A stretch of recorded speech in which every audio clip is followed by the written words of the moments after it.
Assalamualaikum warahmatullahi wabarakatuh. Waalaikumsalam warahmatullahi wabarakatuh. Selamat pagi semua, gimana kabarnya? Selamat pagi, Bu. Baik. Oke, baiklah. Pertama, sebelum kita mulai pelajaran pada pagi hari ini, sebaiknya kita berdoa dulu ya.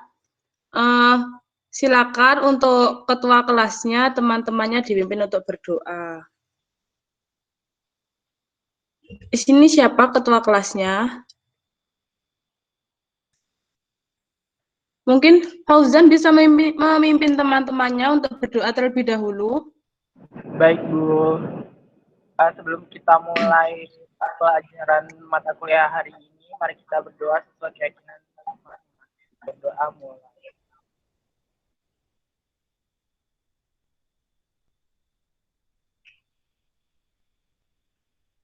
Selesai. Oke, terima kasih Fauzan. Ini selanjutnya saya absen terlebih dahulu ya. Aisyah. Hadir, Bu. Fauzan. Hadir, Bu. Ferita. Hadir, Bu. Adela. Hadir, Bu. Dia. Hadir. Dina. Hadir, Bu. Mungkin ada yang belum masuk atau gimana? Teman-temannya sudah hadir semua ya ini? Sudah, Bu. Ya sudah, kalau jika sudah hadir semua, saya langsung saja masuk ke materi ya. Saya akan share screen. Sebentar.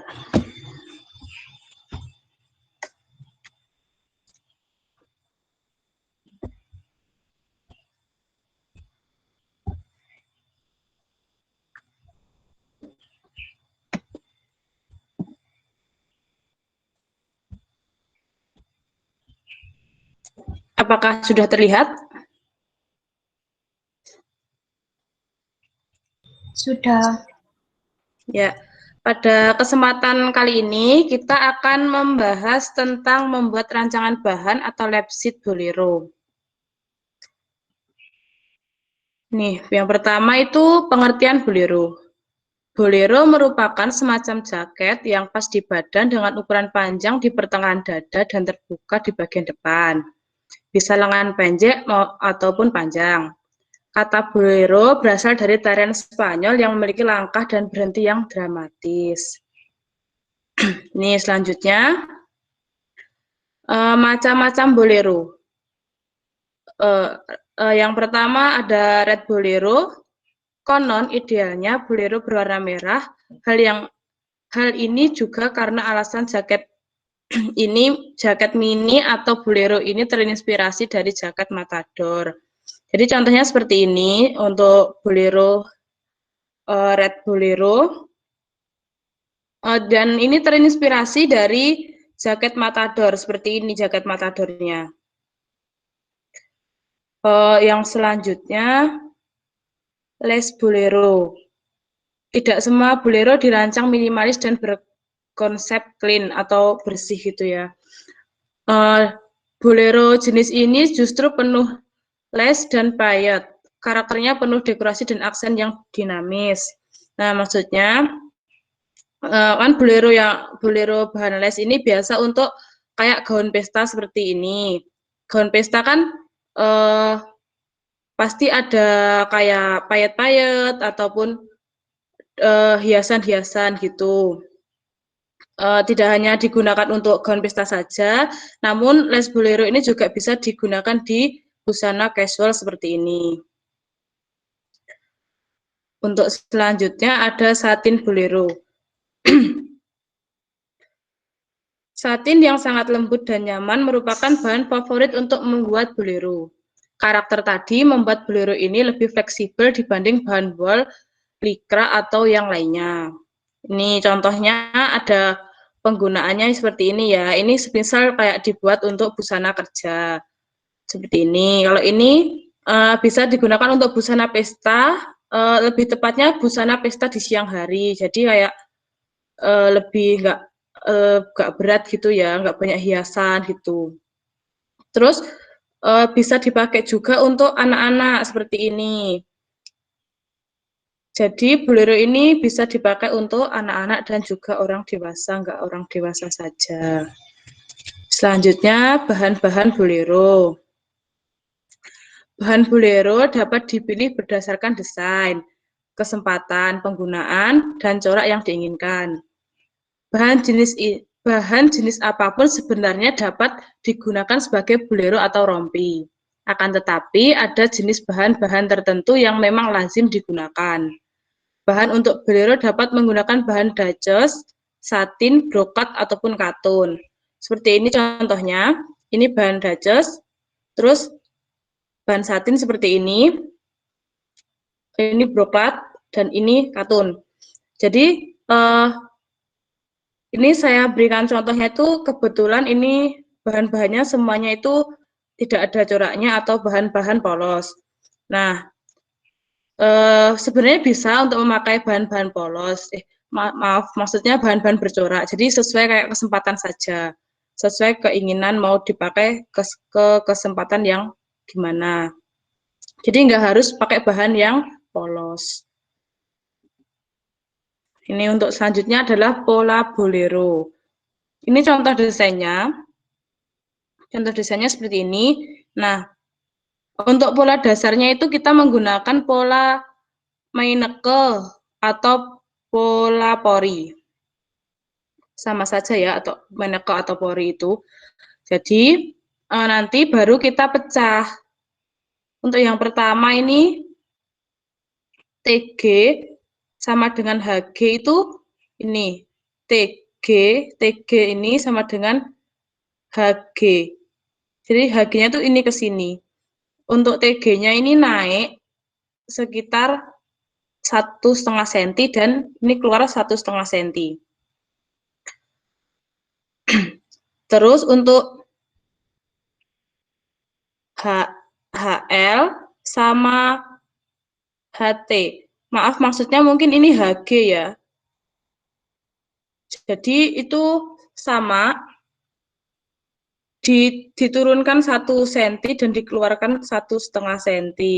Kenapa kok 1 cm? Ini tuh kayak disamakan gitu. Disamakan biar menyatu dengan ini, panjangnya biar sama. Terus untuk ini PX dan MD terus sama AX ini dimasukkan 3 cm. Nah, ini 3 cm ini bukan ukuran pokok ya, jadi bisa menyesuaikan bentuk badan si pemakai maupun sesuai selera kita. Untuk selanjutnya, VU dan KN itu naik 5 cm. Nah, ini juga bukan ukuran pokok atau ukuran paten. Jadi VU dan NK ini atau KN itu bisa dinaikkan sesuai dengan selera kita. Panjang bolero kan maksimal sampai pinggang. Jadi semisal ini nggak dinaikkan, boleh saja. Tapi pada umumnya bolero itu panjangnya itu di atas pinggang. Terus untuk ZU ini dari TM itu garis Z itu garis TM ya, ini dimasukkan 3 cm untuk bukaannya. Nah, habis itu setelah dimasukkan 3 cm, dari garis A, U sampai dengan garis B itu ditarik garis untuk garis bukaan. Jadi untuk bentuknya itu terserah sesuai kita mau model bukaan yang bagaimana.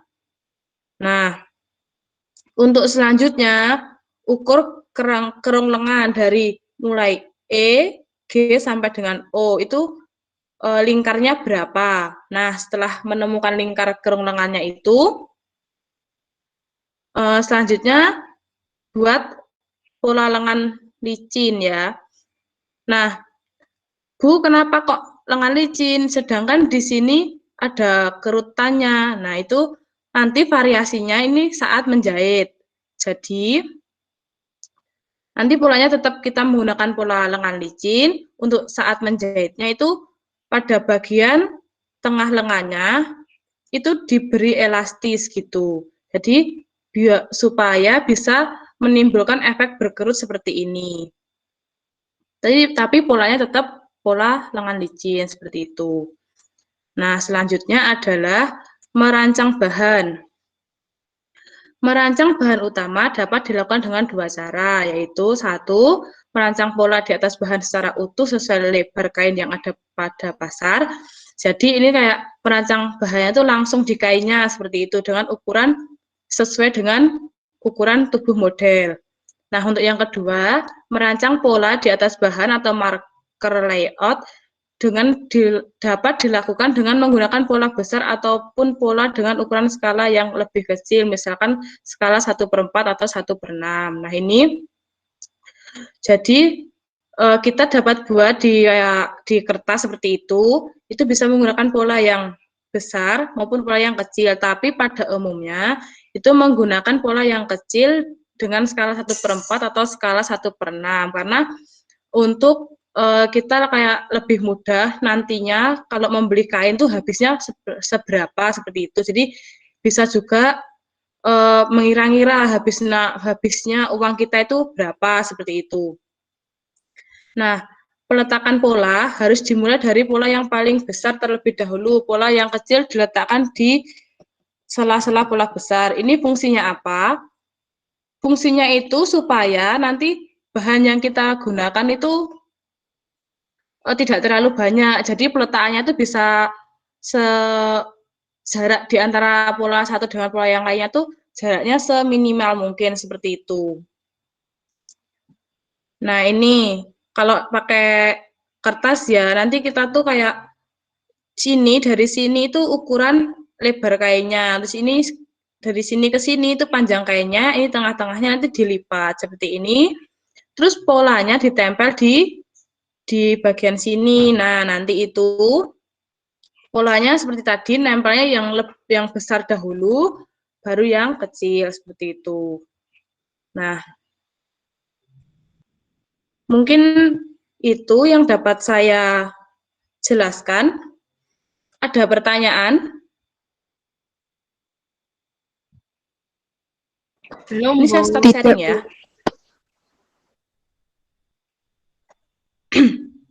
Nah, untuk jika tidak ada pertanyaan, saya beri tugas ya.